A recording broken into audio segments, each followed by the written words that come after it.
All right, so we're gonna move on to 4-5, which is our last section. We spent probably 2 days on this section, and then since we've done a lot of stuff, I'm gonna spend 2 days reviewing. So Wednesday, Thursday we'll review, and then Friday we're gonna look to take our quiz over 4-3, 4-4, 4-5. So basically all these operations and now solving rational equations. So today's goal, I can solve a rational equation.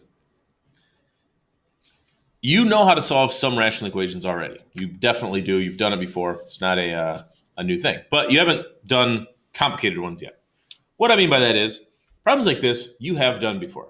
So you've taken problems like this where you have a fraction that's equal to a number. We even did it in this chapter, but you've done it in geometry, you've done it in algebra 1, where you put this over 1 and you cross multiply.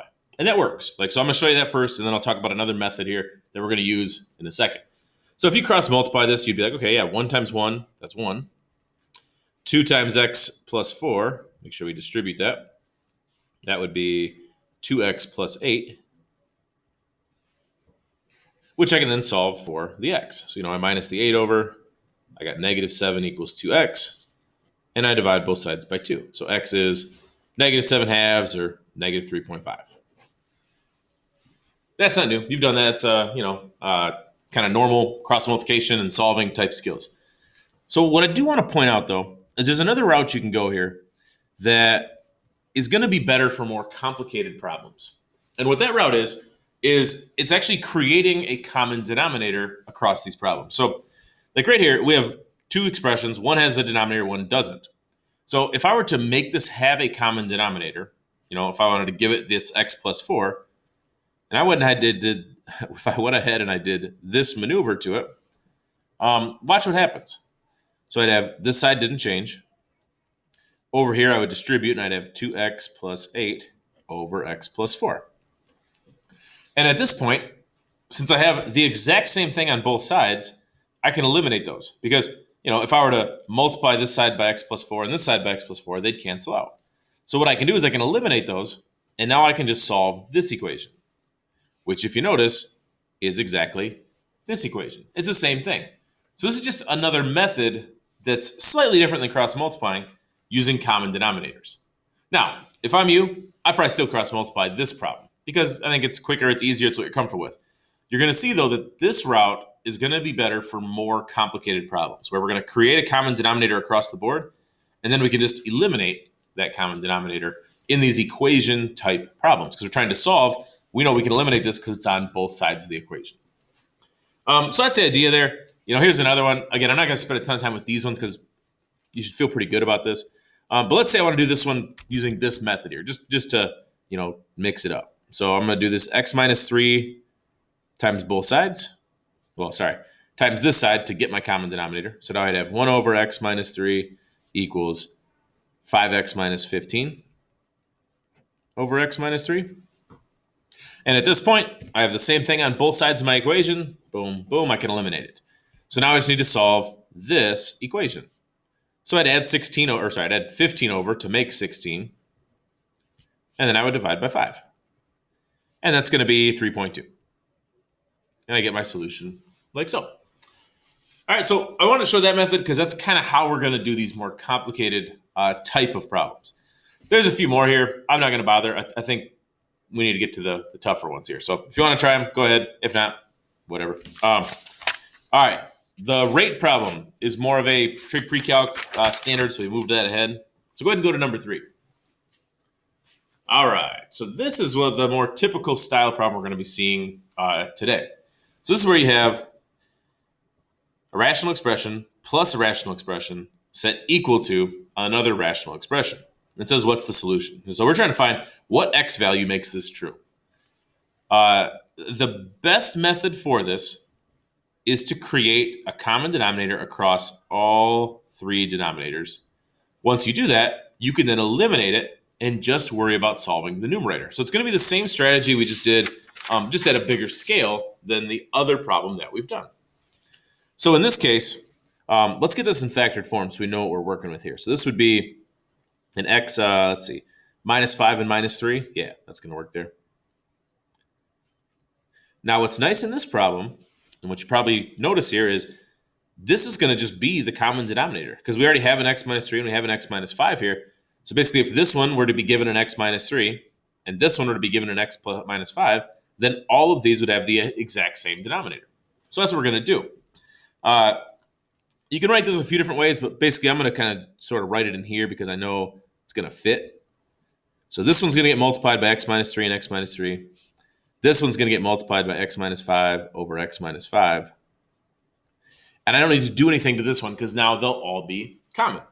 So let's go ahead and distribute that and write what we're working with. So here, 1 times x minus 3 is going to just be x minus 3. And this is over x minus 3 times x minus 5. Cool.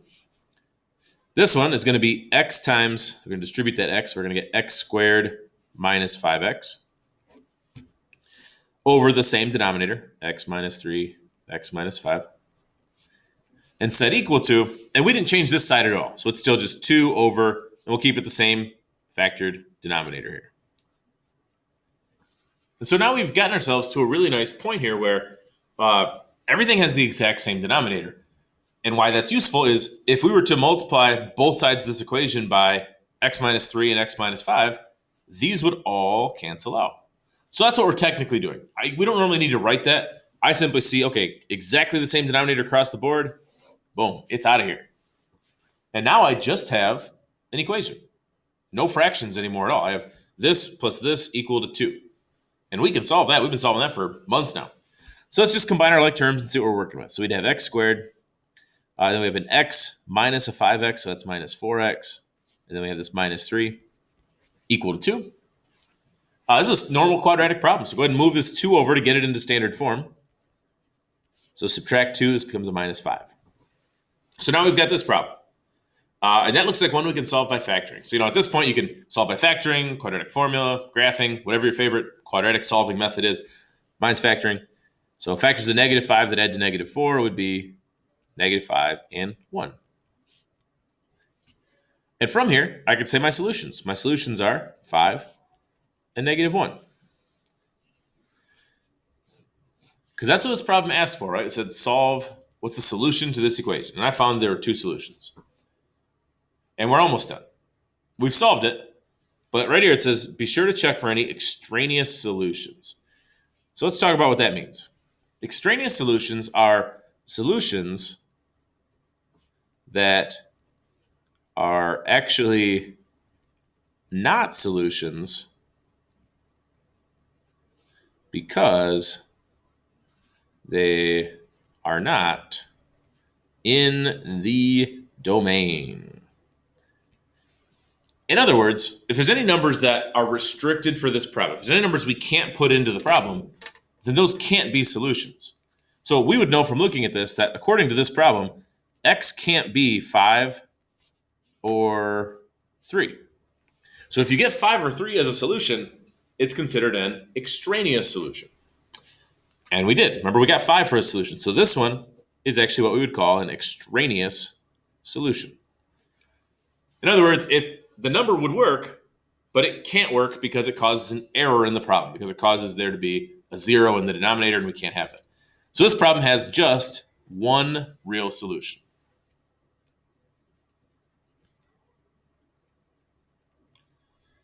Okay? And that's going to be pretty much our method for these. If you feel like you got it down, go ahead and try this one out. If pause it, whatever, and then I'll work it out. Okay, so this problem, much like the last one, we're trying to get common denominator here. So we need to multiply this one by the x minus 2 over x minus 2, and this one by the x plus 2 over x plus 2 to get all the denominators to be the same.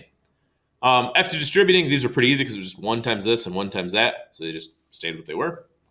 I went ahead and said, okay, now that all my denominators match, I can eliminate them because they're on both sides of the equation. Combine my like terms. So I had 2x, and then the 2's canceled, so it's just 2x equal to 4. Doesn't get much easier than that. So x is 2, which would be our answer, except x can't be 2. 2 and negative 2 are restricted values. We can't have those because those would give us zeros in the denominator. So that's actually an extraneous value. And since this problem only showed us one solution, but it can't be the solution, then this problem actually has no solution, which is kind of an interesting thing that can happen, that you can solve the problem, find the number, but then that number doesn't work because it causes an error, and therefore it just has no solution at all. All right, and we'll call that good today. If you're still a little behind on 4-4, if you feel like you're still kind of struggling on that, work on getting caught up with those, feeling good, and then finish this assignment, and we'll be working towards the quiz at the end of the week.